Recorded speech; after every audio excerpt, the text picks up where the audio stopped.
नमस्कार, Haryana at 9 PM news channel में आप सभी का स्वागत है। आइए आपको कराते हैं खबरों से अपडेट। सोनीपत एयरफोर्स का पेपर लीक करवाने का आरोपी हुआ गिरफ्तार। सोनीपत की एसटीएफ पुलिस को बड़ी सफलता हाथ लगी है।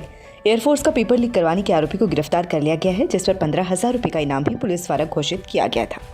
गिरफ्तार आरोपी को अदालत में पेश कर पुलिस रिमांड पर लिया जाएगा, ताकि वारदात में शामिल अन्य आरोपियों की भी गिरफ्तारी हो सके। आप देख सकते हैं कि यह आरोपी मंजित उर्फ मनुदेव है, जिस पर एयरफोर्स पेपर लीक करवाने का आरोप है, जिसके बाद अब एसटीएफ पुलिस ने गिरफ्तार करने में सफलता हासिल की है। पुलिस द्वारा गिरफ्तार आरोपी की सूचना देने के एवज में 15,000 रुपये का इनाम भी घोषित किया हुआ था और पुलिस ने इसे मोस्ट वांटेड लिस्ट में भी डाला हुआ था, लेकिन अब यह गिरफ्तार हो चुका है। पुलिस की कोशिश यह रहने वाली है कि इससे गहन पूछताछ कर अन्य आरोपियों तक भी पहुंचे, ताकि इस गिरोह से जुड़े अन्य आरोपी भी गिरफ्तार हो सके। फिलहाल एसटीएफ पुलिस इसे अदालत में पेश कर पुलिस रिमांड पर लिया जाएगा। Satish Deshwal, inspector STF Sonipat. आज हमने पेपर लीक मामले में एक मोस्ट वांटेड अपराधी है, जिसके ऊपर 15,000 रुपये का हरियाणा सरकार ने इनाम रख रखा है, जिसका नाम मोनूदेव अलियास मंजीत है। थाना कला का खरखोदे का रहने वाला है, जो कि काफ़ी टाइम से पेपर लीक मामले में वांछित चल रहा था। इन्होंने एयरफोर्स के पेपर में पेपर लीक करवाए थे। सर, क्या भूमिका थी पूरे पेपर लीक मामले को लेकर इसकी मंजीत की? ये अलग अलग जो दलाल होते हैं उनसे कैंडिडेट लेके और आगे पेपर में सेंटर में सेटिंग करके पेपर क्लियर करवाए। सर, रोबिन के साथ तार जुड़ेंगे? नहीं, ये रोबिन के खिलाफ नहीं, ये एक दूसरा गैंग है जो पानीपत सदर थाने में दर्ज है, जिसमें 4 मोस्ट वांटेड थे जिन पे इनाम हो रखा था। एक को कुछ दिन पहले ही एसटीएफ ने पकड़ा था, अब हमने पीछे पकड़ा था उसको, और उसी की सीरीज में जो है ना, इसको अरेस्ट किया। स्टेटमेंट के तार जुड़े हैं सर? अभी उस चीज़ के लिए इन्वेस्टिगेशन की जाएगी। ये हमारे पास तो मोस्ट वांटेड के रिगार्डिंग था, प्रॉपर इन्वेस्टिगेशन इसकी पानीपत में ही चल रही है। सर किस रिमांड पर दिया था? नहीं, अभी इसको पेश अदालत करेंगे, उसके बाद जैसे भी इसमें इसके खिलाफ सबूत गुजरेंगे उसके हिसाब से फिर पुलिस रिमांड पे लिया जाएगा। सर, जिस तरह से पेपर लीक मामला एक पेपर में ऐसे ही रिमोट एक्सेस से ही पेपर लीक करवाते थे, और ये कई बार पर्ची दे के, जैसे आपस में जो सोल्वर टीम होती थी उनकी एज ए इन्विजिलेटर ड्यूटी लगा देते थे, और वो इन्विजिलेटर जो थे ना वो सोल्वर होते थे, और वो आपस में वो पेपर वहीं के वहीं सोल्व करके जो सोल्विंग की पर्ची होती थी वो एक दूसरे को पास कर देते। सर, अभी तक पैसे बच्चों को पास ही इन्होंने कराया इस प्रकार से गलत तरीके से? अभी इसने 6-7 बच्चों के नाम आए हैं, बाकी जैसा भी आगे इन्वेस्टिगेशन चलेगी तो उसमें कितने आ रहे हैं कितने नहीं आ रहे। सर, एयरफोर्स का कौन सा पेपर था ये एयरफोर्स का पेपर था, ये एग्जैक्ट मुझे ध्यान नहीं है। क्या रेट लेते थे पेपर का? 8 लाख रुपए पेपर का रेट। सोनीपत जिले में रोहना से लेकर बागपत तक सोनीपत सीमा में करीब 40 किलोमीटर लंबा 334B नेशनल हाईवे का निर्माण कार्य इन दिनों अंतिम चरण में है, जिसका करीब 96% काम पूरा हो चुका है। झज्जर के छारक गांव में टोल प्लाजा के बाद झरोटी गांव में टोल प्लाजा स्थापित किया गया है।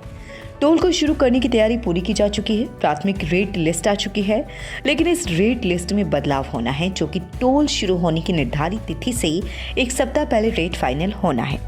टोल का मूल्य बाईपासों की लंबाई, फ्लाईओवरों की लंबाई, यानी कि कुल मिलाकर जमीन की कोस्ट को छोड़कर मार्ग निर्माण में आने वाली कोस्ट पर आधारित होता है, जो मार्ग निर्माण के बाद तय होती है।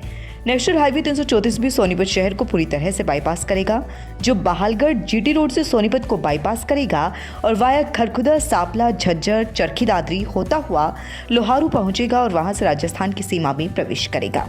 राजस्थान से वाया हरियाणा, मेरठ, हरिद्वार व उत्तराखंड जाने वालों को इस मार्ग से काफी राहत मिलेगी।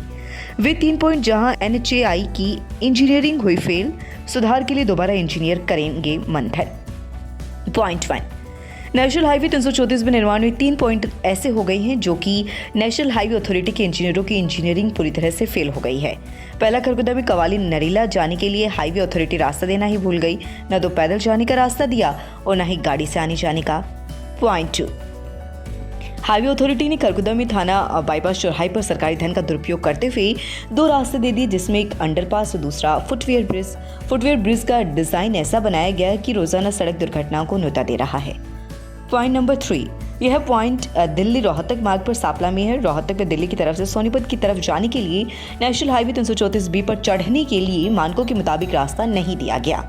ऐसे लोगों को जान जोखिम में डालकर वाहनों को दो तरफा आने जाने वाले वाहनों के बीच से गुजरते हुए इस मार्ग पर चढ़ना पड़ रहा है। यही नहीं, यहाँ पर हाईवे अथॉरिटी का डिजाइन ही वाहन चालकों को गुमराह व भ्रमित कर रहा है। क्या कहते हैं engineers? National highway authority 334B के सीनियर इंजीनियर आनंद दहिया का कहना है कि कवाली नरेला जाने के लिए रास्ता देने की योजना चली हुई है। इंजीनियरिंग विंग इसकी जांच पड़ताल कर रही है। खरखुदा में जो फुटवेयर ब्रिज बना हुआ है उसके डिजाइन में खामी है, उसे भी मॉडिफिकेशन कराया जा रहा है। रही बात सापला में 334B पर जाने की, तो वहां पर रेलवे लाइन व ब्रिज की ऊंचाई के कारण मामला फंसा हुआ है, उस पर भी प्लानिंग होनी है। सोनीपत जिले के हिस्से में आने वाले करीब 40 किलोमीटर लंबे 334B का काम लगभग 96% या इससे भी ज्यादा हो चुका है। टोल प्लाजा फरवरी में शुरू करने की प्लानिंग की जा रही है। टोल शुरू होने से करीब 1 सप्ताह पहले रेट लिस्ट भी जारी हो जाएगी। बाईपास व फ्लाईओवरों के कॉस्ट के हिसाब से टोल के रेट तय होते हैं। आनंद दहिया, सीनियर मैनेजर NHAI। मेरा नाम संजय कौशिक है और मैंने ट्यूलिप हॉस्पिटल से अपना ट्रीटमेंट कराया।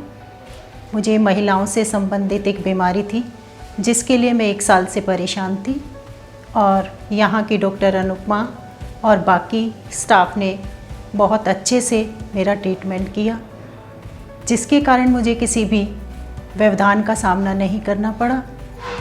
मैं इन सब का तहे दिल से धन्यवाद करती हूँ। Motilal Nehru school of sports Rai Sonipat इन दिनों सुर्खियों में है। ऑस्ट्रेलियन नेशनल यूनिवर्सिटी में एडमिनिस्ट्रेटिव ऑफिसर बनी यहाँ की छात्रा प्रकृति मलिक के बाद अब 2012 बैच के विद्यार्थी परीक्षित अहलावत ने स्कूल का नाम हिमाचल की ऊंची पहाड़ियों तक पहुंचाने का मन बना लिया है। टूर एंड टूरिज्म में मास्टर्स कर चुके परीक्षित उत्तराखंड की पंगार चूला पीक पर ट्रैकिंग के लिए जा रहे हैं। पर्वतारोही बन चुके परीक्षित ने अपने इस नए मिशन पर जाने से पहले school principal and director colonel Ashok Mor से मुलाकात की। इतना ही नहीं, परीक्षित अपने साथ स्कूल का झंडा लेकर गया है ताकि पंगार चूला की चोटी पर राष्ट्रीय ध्वज तिरंगे के साथ स्कूल की पताका भी फहरा सके। 2001 से लगातार शिक्षा के क्षेत्र में अग्रणी योगदान लगातार जारी। रजिस्ट्रेशन एवं एडमिशन शुरू। नर्सरी से 12वीं तक आर्ट्स, कॉमर्स, साइंस सहित सभी लैब सुविधाएं उपलब्ध। हरियाणा सरकार ने वन टाइम सेटलमेंट स्कीम के तहत हरियाणा महिला विकास निगम से ऋण लेने वाली महिला लाभार्थियों का ब्याज माफ करने का निर्णय लिया है। इस स्कीम के तहत उन महिला लाभार्थियों का ब्याज माफ किया जाएगा जो 31 मार्च 2019 को कुल बकाया मूलधन राशि की अदायगी एक मुश्त या 6 किश्तों में 1 जून 2022 तक कर देंगी। उपायुक्त ललित सिवाच ने जानकारी देते हुए बताया कि महिला को ब्याज माफी का लाभ केवल पूर्ण बकाया पड़ी मूलधन राशि की ही अदायगी पर ही दिया जाएगा। हरियाणा सरकार ने किसानों के उत्साह को देखते हुए प्रगतिशील किसानों की पहचान कर उन्हें सम्मानित करने के लिए शुरू की गई मुख्यमंत्री प्रगतिशील किसान सम्मान योजना के लिए ऑनलाइन आवेदन की तिथि को 30 जनवरी 2022 तक बढ़ा दिया है। इससे पहले आवेदन की अंतिम तिथि 15 जनवरी 2022 तक थी। सोनीपत उपायुक्त ललित सिवाच ने बताया कि शनिवार को जिले में कोरोना की 604 नए कोरोना पॉजिटिव केस मिले हैं, जबकि 799 व्यक्ति कोरोना को हराकर स्वस्थ हुए। उपायुक्त ने स्वास्थ्य विभाग द्वारा जारी कोरोना रिपोर्ट के अनुसार बताया कि अब जिले में कोरोना वायरस के पॉजिटिव मामलों का कुल आंकड़ा 54,361 हो गया है। उपायुक्त ने कहा कि जिले में कोरोना से मरने वाले मरीजों की संख्या 259 हो गई है। Birla international school, new branch of Birla in your city, affiliated to CBSE. Create the best future for your children. Admission open, pre-nursery to 12th, medical, non-medical, commerce, humanities with Singapore study pattern. Saini health care medical store, Delhi road, Kharkhoda. हमारे यहाँ पर सभी अंग्रेजी व देसी दवाइयाँ सरकारी rate पर मिलती हैं। कोई भी दवाई रियायती मूल्य पर लेने के लिए संपर्क करें। पता main Delhi Chowk, Delhi road, Saini health care medical store, Kharkhoda. Phone number 98 960 85 256। लगातार खबरों से बनी रहने के लिए चैनल को लाइक, सब्सक्राइब और शेयर जरूर करें। धन्यवाद।